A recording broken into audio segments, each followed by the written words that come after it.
মৰমৰ ছাত্ৰ-ছাত্ৰীসকল আজিৰ ভিডিঅ'টোত আলোচনা কৰিম ক্লাছ 10 মেথমেটিক্সৰ ফাৰ্ষ্ট ইউনিট টেষ্টৰ এটা মডেল কুৱেশ্যন পেপাৰ আলোচনা কৰিম। এইখিনি চালে তোমালোকে ফাৰ্ষ্ট ইউনিট টেষ্টত এটা ভাল মাৰ্ক লৈ উত্তীৰ্ণ হ'ব পাৰিবা। সো ভিডিঅ'টো শেষলৈকে চাই থাকিবা আৰু মোৰ চেনেলটোত নতুনকৈ আহিলে চেনেলটো সাবস্ক্ৰাইব কৰি কাষত থকা বেল আইকন প্ৰেছ কৰি দিবা। যেতিয়া এনেধৰণৰ ভিডিঅ'বোৰ দিয়া হ'ব তৎক্ষণাতে তোমালোকৰ ওচৰলৈ যাব। বলা পলম নকৰাকৈ আজিৰ এই ভিডিঅ'টো আৰম্ভ কৰা হওক। Class 10 mathematics first unit test examination 2026 Assamese মিডিয়ামৰ কাৰণে ফুল মাৰ্কছ থাকিব 50, টাইম থাকিব 2 আৱাৰ্ছ, 2 ঘণ্টা সময় থাকিব। অংশ এ প্ৰথমত তোমালোকৰ MCQ আহিব 20টা বহু বিকল্পধৰ্মী প্ৰশ্ন, 1 মাৰ্কৈ থাকিব। MCQ থাকিব 20টা।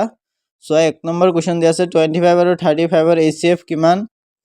ইয়াৰ যদি এনসাৰ কেইটা লাগে তোমালোকে কমেন্ট বক্সত কমেন্ট কৰি জনাবা আৰু এই গোটেই কুৱেশ্যন পেপাৰটো লাগিলে তোমালোকে কমেন্ট কৰি অথবা ডেসক্ৰিপচন বক্সত এই কুৱেশ্যন পেপাৰটো পাই যাবা।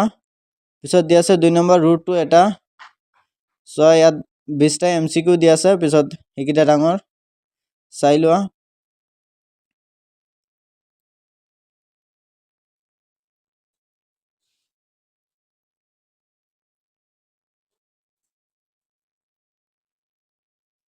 সো এইখিনি আছিলে 20টা MCQ। পিছত তোমালোকে চোৱা অংশ বিত 2 মাৰ্কৰ প্ৰশ্ন উত্তৰ। প্ৰথমটো চোৱা ইউক্লিডৰ বিভাজন পদ্ধতিৰে 25 আৰু 36ৰ HCF নিৰ্ণয় কৰা। সো 22 নম্বৰ ৰুট 5 যৌগিক নে অযৌগিক লিখা।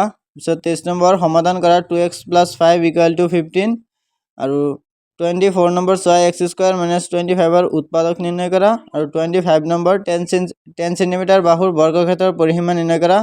তো চোৱা 5 × 2 মানে 5 × 2 মানে এটা 2 মাৰ্কৰ আছিলে। এতিয়া অংশ চি চোৱা 3 মাৰ্কছৰ প্ৰশ্ন উত্তৰ।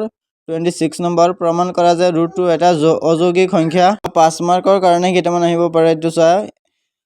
5 মাৰ্কৰ 29 নম্বৰটো চোৱা ইউক্লিডৰ বিভাজন সূত্ৰ ব্যৱহাৰ কৰি 135 আৰু 225ৰ HCF নিৰ্ণয় কৰা। এইকেইটা 5 মাৰ্কৰ কাৰণে আহিব। 30 নম্বৰ চোৱা তলৰ সমীকৰণযোৰ সমাধান কৰা 2x + y = 7, x - y = 2। পিছত চোৱা 31 নম্বৰ x² - 9x + 20ৰ সম্পূৰ্ণ উৎপাদক নিৰ্ণয় কৰা। এই তিনিটা 5 মাৰ্কৰ কাৰণে আহিব পাৰে।